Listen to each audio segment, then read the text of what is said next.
Ladies and gentlemen, of course, Monie Love in the studio with me hanging out. We got somebody hella funny who's in the studio. We got so much to talk about today. Lil Rel's in the building. What's happening, homie? What up? What up? Man, congratulations. You've been busy, dude. Yeah, man. Got to get this money.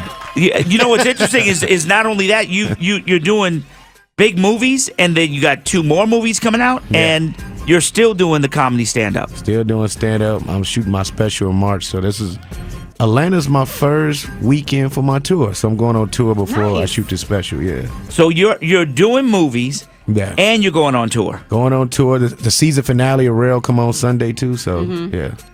Okay, wait a minute. You're going on tour. You got your season finale on. You got TV shows. You got 2 new movies coming out. You're just coming off the Bird Box movie, and you're going on tour. And I got an animated movie, Angry Birds 2. Okay, I'm sick of you. I love that. I'm working I was watching. Yeah, I'm working a lot. He following the steps, ain't he? You following the steps, man. You could take a page out of Eddie Murphy's book. I'm just trying to work, man. Like I'm just enjoying what I do, and this is a good year. I took a trip to Maui to get ready for 2019. So nice. This holiday, I just went by myself. I ain't never took a trip by myself. Yep, there it is. See how I tell everybody: travel by yourself. How you go to Maui by yourself? Exactly, easy. I had the best time I've ever had. Yep, that's what I tell people. Solo trips are the best trips you ever take in your life. No fake romance. Nope. You know, you'll fly somebody out. Good for you. Yeah, you that 2 weeks, you're like, well, this is weird, but take care. That was I wish I knew you were. I wish that I would have known you were going. I would have sent you to my uncle's macadamia nut farm. For real? Yeah. You know somebody with a macadamia nut farm? It's a farm, and my mother thinks it's a macadamia nut farm. Oh, she don't know what it is. Oh, I'm confused. Oh, right, we both like, I was confused too. Oh. Okay, don't let me find out, Monie. Don't let me find out. Oh man. Wow. Okay. Man. It's just like we both look at each other like, the hookup. We both caught it at the same time in the studio. I'm the plug. Yeah, Monie is the plug, everybody. Hey, everybody, Monie Love in the studio, the one and only Lil Rel here. And listen, I want to let everybody know, Atlanta Comedy Theater, these shows are about to be sold out. Tonight, 8:30 and 10:30. Tomorrow, Saturday, 7:30, 10 p.m. and midnight. And then Sunday, 8:30. So these shows are about to be sold out because the man is here. There's no midnight show Saturday. There's no midnight show Saturday? Yeah, okay. I'm done after that second show. If it is a midnight show, I'm not going to be there yet. Oh, he didn't highlight it. That was my bad. It was on the paper, but it wasn't. You're going to be there doing it. I'm going to be. Yeah. But you never know with Gary, though. See, the thing is, if there's a whole bunch of people outside, Gary will make a show. I hear you. You might not be performing, but Gary will open the doors and make a show. He'll be a crowd outside. Where you going? My Uber's here. Listen, he a club owner. Are you kidding? I'm out of there. He'd be the bathroom dude up there telling jokes. I've been here a long time, Gary. Give me a chance. He'd be like, oh, this is my time to shine. There it is. Lil Rel is here, everybody. Congratulations, dude. We were talking off air, and your career has just like exploded. Yeah, it's been fun, man. You know, and let me ask you this, because Monie was alluding to this, but how did you went from Get Out, which you played a serious but comedic role, and Get Out, and then you went to Bird Box, which you played a more serious role that was completely different than anything we've seen you in. How did that come about? Well, this is the thing about it. What I love about both movies is I like picking roles that's not forcing comedy, right? Where you're in these crazy situations, and if you're like, when you think about like if you're in a Get Out situation or even a Bird Box, things be so crazy. If you just say something just normal to people, it's funny. It is. You know what I mean? It's like, yo, what are y'all talking about? Like when you just say something like, nah, I'm not going. You know what I mean? Like, it's like, oh, that's hysterical. So I've been happy that I didn't have to force the funny in any of these movies. Even with Uncle Drew, like I remember when we was working on that movie, and I was telling them like, there's no way I should be funnier than the basketball players because they're in prosthetics. Right. There's no way I should be funnier than people dressed up in prosthetics. So I've always been smart enough to make sure everything is leveled out, and I've been blessed and lucky with that, man. That I'm able to naturally do, because some of the stuff in Bird Box that I added, that it wasn't supposed to be funny, but we were so intense. Like, it's stuff that stayed in there that I'm like, I did that to loosen everybody up. Because it's really, for a while, we really kind of fell into thinking that stuff was really happening. It was really, the way the director did it, we didn't know she was doing this on purpose. Like, she put us in that house. We didn't go back to our trailers. We stayed in the house in between breaks. Everything was in that house. So you didn't leave. You didn't leave. So you didn't know what was, because it was, all the windows was taped up. I didn't know if it was sun outside. I didn't know if it was nighttime. It was really kind of, wow. You kind of fell into whatever. That's why we all look scared for real. Frank, we wanted to fight when his character passed away. My entire household, myself and my daughters, we wanted to fight. Yeah, I was a little upset about that too. That's why I took the movie. I wanted to die in something. I'm like, yeah, this is dope. Yeah, I'm doing it. You wanted to die? Yeah, I wanted to die. I wanted to have a cooler hero die scene. I thought that was dope. Yes, absolutely. Cool. So you were saying your family fell in love with him because of that. I did my own stunt. I want everybody to know that I wasn't supposed to do that. So it was a dude dressed like me there, and I wasn't thinking like, oh, this is my stunt double. Okay. And I ran full speed and tackled that dude because he wanted me to do that. That was you? I hurt my elbow and everything. And they were like, and cut. I'm like, wait, I wasn't supposed to do that? Wow. All right now. That looked like on the football field. I ran full speed and tackled that dude in the freezer. What was the thought? You know, and hold this for a second, 'cause we got to take a break. But when we come back, I want to know what was the thought when they came to you with the script of Bird Box. Like, what were you thinking when somebody comes to you with a script where you got to like be blindfolded and you can't? But not just that, the deep philosophical stuff that he had to say. Hey, yeah. I tell you. Comedian Lil Rel's in the building. What up? And we were just talking before we went into our break. About your Bird Box movie. And the question is, in the Bird Box movie, when you got the script for that, what was the first thing that went through your mind? Well, I was excited that I was able to have a character that actually died. You know what I mean? Like, I've never died at anything. So I was like, oh, that'd be cool to die in a movie. Right. So I was excited about that. And then, like, the director FaceTimed me after I said I would do it. And we just had a really good conversation, man. And, I just thought it was a dope, intense script. And I'm actually in a weird place now where I think I might do more thrillers. Like, sometimes you don't want to be necessarily put in a box, but like thrillers are fun, man. Yeah. Like, it's just, and I like how different everything is. Bird Box is, like, Get Out was one thing, right? And it was a thriller and it was scary and it had all these crazy levels to it. And then Bird Box had this whole other level. Like, those little kids in that movie was so good and so convincing. And John Malkovich, like, we was shooting the scene.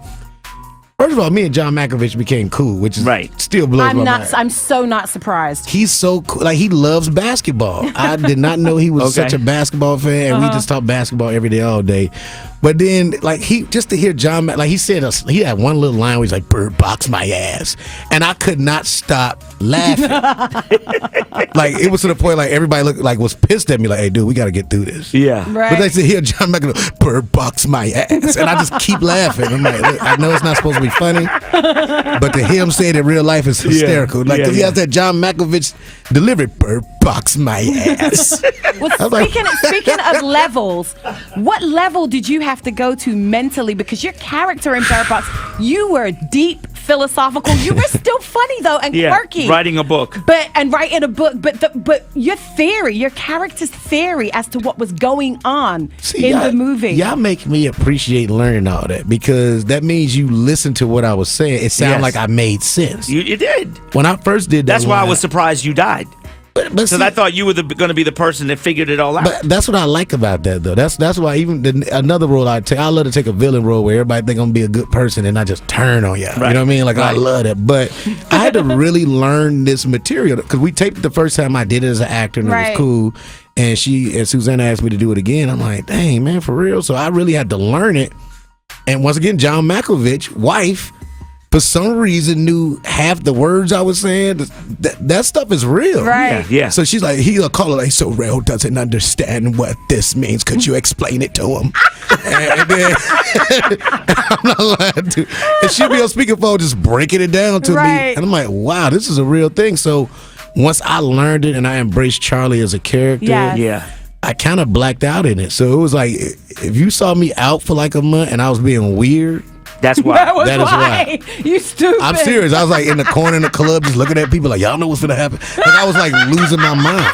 Okay, because there's so many questions that people have, and I don't want to stay on this because we got so much to talk about. I do want to remind everybody, Lil Rel is in the studio. The reason why he's here is because he's going to be at Atlanta Comedy Theater, and you got to go check out the shows tonight, tomorrow night, and Sunday. So we want to see you there. Okay. Right. Yes. Cardi B wanted to know. Yes. Okay. So Cardi B watched it, and she had a lot of questions. Yes. And we have a lot of questions. Yes. So Yes. one of the first questions is, do you know if there's going to be a part 2? It shouldn't be. I'm big on not doing 2s, man, and it'd be tough because when stuff do that well, they be like, "Oh, it got to be a 2." I would love to see a prequel to it. To be quite honest with you, Yes. to see where. Like, cause it'd be something about interest. Like, cause also too, if they didn't want to kill me off, even though you saw blood come under the door, that don't necessarily meant that was my This blood. is true. Right. True. You know what I mean? So Right. it would be kind of interesting if Charlie stayed there the whole time and he kind of broke. I'm just me pitching him to put me back in it, but Right. Right. but I don't think it should be. I don't like part 2. I mean, what happened with Get Out? Like, No, Get Out. it might really I don't be wanna see good. it. A I don't- prequel. I don't So like did prequels anybody and stuff. say there might be a part 2? No, Come on, Sandy, Lil Rel. Sandy Come on, Lil Rel. Bullock, she texted me. We just really excited about how it caught on. To be honest with you, we all like, yo, when did this mean thing happen? Stuff sometimes happens and you don't know Yeah. that's gonna happen Yeah. like that. Like Right. what? A challenge? Right. Why y'all doing this? Rel. Right. So okay, so you're Where saying Machine no Gun part Kelly 2? at? It shouldn't be. They at the School of the Blind. Like, Okay, where's Machine Where Gun Machine Kelly Gun Kelly at? so and Lucy? Where they go? well, this is the thing about it. This is we all as a cast have our own philosophies now after this. So Okay. they left, right? They took the car and they And left. yeah, and that was it. But I'm gonna say this though, because there's something interesting about being on drugs. I wonder if you took a lot of drugs, are you able to take the blindfold off and just look at it what it is if you're really high? Because it doesn't affect you. I don't think it a would. good thing. It's just because even with the crazy people, those like with crazy people, they already know who they are. They go to therapy every week. They always Right. let stuff out, so they was able to embrace whatever that was. Okay. And I'll there's give so you that many one. conversations you can Okay, have. okay. about it. My question was in Bird Box, how did the OBGYN doctor wind up At the Blind at the Bird Institute. Box? And I know, and let me ask you this: was the movie called Bird Box because of where they were? Because Nah. at the Blind Nah. Institute, Nah. it was a box with No, birds. No. What It's was Bird called Box? Because the birds were the ones that were able to tell them when Yes. something crazy I was understand- coming. I And they understand were that. and they kept them in the box. box, yeah. Yeah. Bird Okay, box. that's why. Okay, Yeah. it had nothing to do I mean, with it the was- bird house. That's crazy that you saw birds in the box, and that still wasn't enough for you. Damn, Lil Rel. It was Go ahead, take actual my birds in the box, warning them. But I was like, that ain't enough. Nah. It's something deeper than that. Okay. Okay, how did the OBGYN get to the home for the blind? And why was the home for the blind in the middle of nowhere? Well, this thing about it is, we don't know if she volunteered there on the weekends. Okay. I'm gonna fight you. I'm just saying. I'm gonna fight you. Nah, I mean, if anything, I did. I can't believe I'm saying it, but I did. That was my question my god. after like the 10th time I saw it, because I saw it like 10 times. I'm like, why are you there? Yeah. Why All nothing right. happened to you at the hospital? We're gonna take a break. We'll go on to some more stuff. Lil Rel's in the studio. If you've got a question for him, I'll open the phone lines up 404-741-WVEE. And we got a lot of calls for Lil Rel. Let's jump on the phone. V103, hello. Hey. Hey. Good morning. Good morning. Go right ahead. Good. Okay, I have a question. I love Bird Box. Amazing movie. Like, all the characters just blow me away. But I have to know, okay, when they get to the blind school at the end, how are they able to look up into the daylight without, anything affecting them? Yeah, Right. the reason why is because the birds, remember what he said, the director of the blind center said, these birds let us know when the entities are close. Yeah. So when the birds start tripping, they just don't look out. They don't look out, yeah. You know what? That's a great answer. That's the honest. did I relieve myself? That was a good answer. Did I come Yeah, back, Lil that's Rel? it. Did I come back? Okay, thank you, honey. V103, hello. Good morning. Go right ahead. You're on with Lil Rel. I just wanted to shout you out. I've been following you since the Can I Have, I Want days. Wow, thanks. That's a throwback. I've been keeping up with the Rel TV show, which is freaking hilarious. Shout out to everybody, Sinbad, everybody on that show. But just keep it up. I'm definitely a fan. Oh, thank you so much. I Make sure appreciate you that. go see him tonight, 8:30 and 10:30, 7:30 and 10 tomorrow, and 8:30 on Sunday. Okay, so Lil Rel, before you go, of course, people want to know, single? Oh yeah, I'm very. This is the thing about I'm very single, and I'm literally really looking to date seriously now. Like I'm like, What's dating seriously as opposed to dating not seriously? it's a big difference. The big difference is like when you ain't serious, it's just like you just have a bunch of, you just have a lot of good times, But now I'm like, I got too much going on. I'm like, just turned 39. I want to be in a grown relationship, like just like take trips together and talk. And like do stuff together. And I'm in that place now. Like, but you got to get there though. If you ain't there, then you ain't gonna want to do it. Do you have time? I think so. Do you have time today? You told me your schedule, and I'm like, when are you gonna do that? But this is a fun job. It's not like I'm working at a 9 to 5. Like you can come to my job. Ask him, Frank. Ask him. Ask him what about the online stuff we was. Are you dating online? Do you ever try? Yeah, I'm on Bumble. Like, what the heck is Bumble? What is Bumble? Bumble is the app where the women choose you. So you can swipe all you want to and like somebody, but if they don't pick you, they got to message you first and everything. So the women make the selection, and I actually like that because so you don't get to see them or their profiles. No. That doesn't mean that. I see them, but I can't select. I can't even so if say for instance I like somebody and we match, right? I can't send them a message. They have to send me a message. I might do that one then. Yeah, Bumble's dope. Like for guys, I guess, because I got homegirls that be like, man, this dude's all over the place. But for me, it's been like the most successful women I've met so far has been on Bumble. On Bumble. Okay. Yeah. Okay. Because I can meet dope women in real life, but then they might be fine, but they ain't got no job. It's too much. Bumble, like you like, oh, she's a. Well, you know the rule though. You know the rule. What's the rule? The finer they are, the crazier they are. Nah, I don't even know if it's about fine no more. Can I get somebody?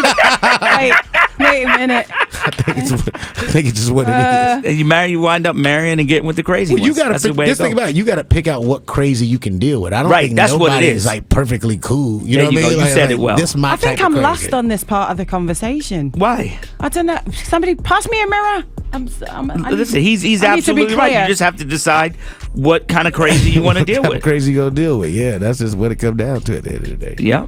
Yeah. So you living in L.A.? I live in L.A. L.A. is a tough place to date at, man. Like, cause everybody chasing a dream. And it's like, even if you want to settle, like, there's some dope women I've met out there, and then they still like, well, I want you to be a distraction. I'm like, fam, I shouldn't be your distraction. We too grown to be distracted. People say that. What is that? That's people who like overly focus on trying to make it, like, and which they'll never get to whatever they want to. They don't know how to balance it out. Yeah, I know how to balance everything out. So I'm just saying, like, 29th. That's why I took the trip by myself. I went to Maui by myself. To me, that was the start of me doing a mature thing, because a lot of times you're like, yeah, I'm ready to settle down, but you still doing all your BS. Right. This is the first time I've ever made a decision to slow down everything, because I feel like this is a year I'm supposed to meet her. Got it. All right. Hopefully I do. Lil Rel, thank you, man. Appreciate it. Yeah, man. All right, everybody, you can go on Bumble. I think I might try that.